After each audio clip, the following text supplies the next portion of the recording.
కట్టే సింహంలాగా తల ఎత్తుకొని మీరు ఉంటే అంత ఊడితే అంతరా, అదిగో నన్ను ఎప్పటికీ విడనాడని నా ప్రభు అదిగో నాకెప్పుడు తోడై ఉన్నాడు. ఆయన మీద నా దృష్టి నిలుపుతా. నమ్మక ద్రోహులురా మీరు, నయవంచకులు అంటారు.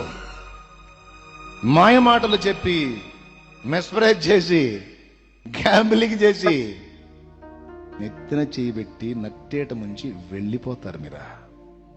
ఆయన నన్ను వదలడు. ఆయనతోనే నా అనుబంధం.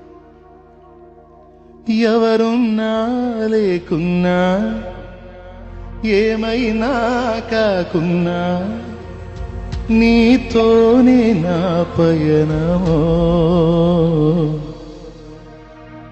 నీ దగ్గర అందం ఉంటే చేరతా, వెగటు కొడితే ఇంకొక మార్గాన్ని చూస్తా. నీ దగ్గర ఐశ్వర్యం